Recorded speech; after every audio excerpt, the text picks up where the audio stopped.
All right, we're looking at David Netherton in a practice session with Coach Topher Wiles on June 20th, 2022 on the top video. And we've got Alexander Zverev, somebody that David Netherton wants to model some of his game after, on the bottom video. We also have Rafael Nadal in the bottom video as well. Today we're working on backhand slice technique. Of course, four things that we are looking for is a good high take back wrap around, developing some torque, storing some potential energy. We're looking for the racket face coming through the ball at the point of contact, not chopping down. We're definitely looking at for closed stances, body leaning forward over the front foot, driving down through the ball with the right knee, and the racket tip pointing at the opponent on the follow through and anchoring the non-dominant hand back behind you so that you get a little explosion with the chest. So all of this was described to David before we started. So take a quick look. Let's compare as they address the ball. Both fellas are in closed stance. You can see Zverev is definitely stretched out wide. Take a look at, as we roll back through, take a look at Zverev's nice take back. Take a look at how far behind his head that is. And you'll see, you can almost see his back turn toward the court. Where David's is just a little bit more open. And that take back is not wrapped up near as high. And so you can see, let me clear all those. Let's change that color real quick. You can see the height of Zverev's take back. And of course, some of that may depend on the ball height. But one thing we want David to do is to wrap that racket a little higher than his head. And of course, look at how tall Zverev is. He gets that racket up there. So a little higher than his head and a little closer behind the ear. We'll talk about that a little bit more later. All right, as they both come through,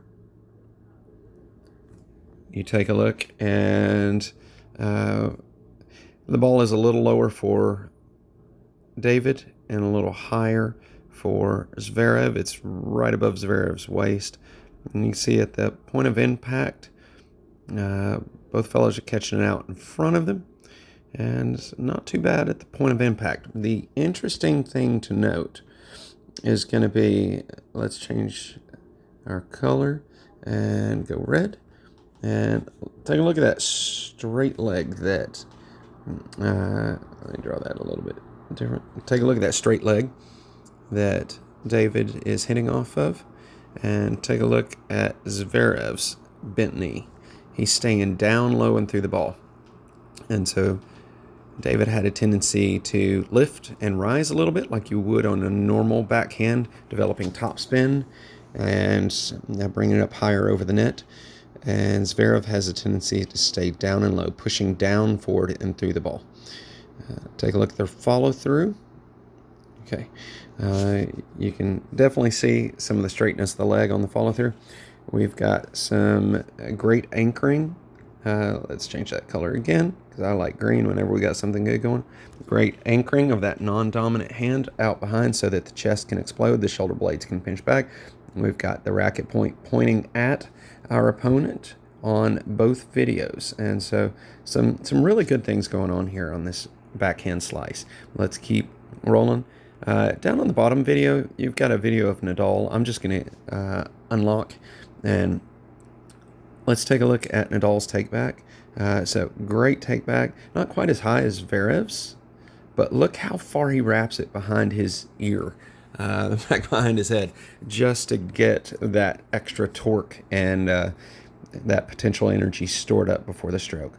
One of the key things to watch on Nadal's is going to be his his left knee. He is left-handed. All right, look at the torque, look at the high take back, look at the height of the hand on the take back. Now let's move David forward to his next one and take a look at his second one. All right, take back, maybe even more important than the racket head height is the height of the dominant hand. Look at David's height of his dominant hand, and look at Nadal's height. His hand is up behind his ear. Of course, he lays his racket back a little bit flatter. All right, let's lock both of these in position and get to the point of contact.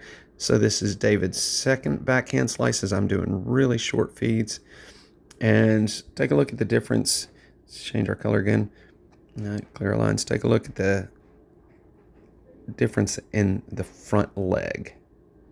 The front leg on both these fellas. And so Nadal's is very, very bent, and David's still straight up. Nadal's hand anchor back. He's hitting a low ball. He's not anchored back quite as far. Let's clear all that. You'll see for both of them, Nadal's chest opens up a little bit more, probably because he was hitting cross court with that one. But let's take a look and roll through for both these fellas on the next one. Again, take a look at that take back. Nadal's almost off the screen here. Take back, take back, take back. Look at the height of Nadal's hand, and look at the height of David's hand. Nadal's is a little bit ahead. Let me unlock these and roll Nadal's through to the point of contact. Roll David's through to the point of contact. Again, low ball here for both the fellas. Take a look at that knee right there. We're looking at that front leg. David's driving better through and forward on this ball, staying a little bit lower with shoulders and contact point. David's swing path is marvelous. Let me clear off that line and change our color just a little bit, and we'll put some dots in. Let's go back to the swing path. You know, we want a good U shape. Look at the tip of the racket as we go. And so we want a good U shape in that racket swing path. I'm just putting dots on the screen as that racket goes through. You can see it accelerating between the frames, and as he accelerates through the ball. I think the racket tip stays maybe a little low for a little long. Really open up the chest on that one. That was nice. Of course, you can see as I change the color, take a look at that leg. And look at Nadal's. As Nadal, we forward through on the bottom one. Boy, we've got some very similar things going on here. Nadal's seems to stay a little more, definitely lower to the ground as he swings through the ball. And I think that may help David in his final adjustments and preparation. Let's let both these guys swing through. Take a look at that swing path. As we're looking at where David's swing path was, I'm just going to connect the dots. And so David's swing path was a beautiful U. We might be able to get a little more compact on that, but I think that may be stylistic. All right, we're going to forward through these again and take a look. David, of course, prepping back, higher ball, so he has really shifted back. Let's clear all those lines. And David has shifted back. Let's see if I can move that screen clear. And let me go back to drawing. Okay. Let's see if I can hit. All right. Nope. Doesn't appear that I can move David's screen around right the minute in this setting. So watch that left knee straighten out. Or right knee for David. Yeah. Straighten out and lift as he shifted back. Notice his racket didn't go any higher. What he did was shifted back, so he caught the ball lower. And it's those high balls that he struggled with. And I think he's going to have, instead of moving back in the court, he can probably take the ball a little bit higher. William shifting, good footwork.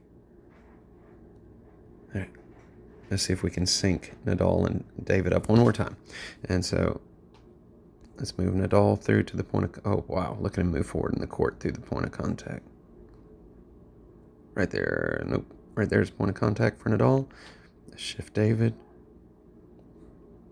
Point of contact. Right there. Lock the two together. All right, let's back it up. Again, look at the racket prep. We're going to look and point out Nadal's up here behind his head. I think the right hand, or for him it's his left hand. For David it's his right hand. Look at the height difference in both of those hands. I think that's going to be key.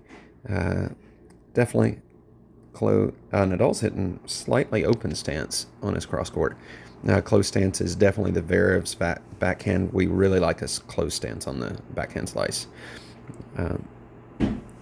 Shifting, shifting, shifting. Look at David. In fact, you can see his shoulders start to rise as he lifts. Look at David's shoulders rise as he lifts this backhand slice. And we definitely want to stay down and through. He's almost throwing the racket forward with that left hand. Let me clear that line out of there. Watching David right now. Watches David's left hand almost throwing the racket forward. So it opens his chest up pretty quick. Nadal's left hand stays back. Or right hand. It stays back. All right. And look how low Nadal stays as he moves through the court.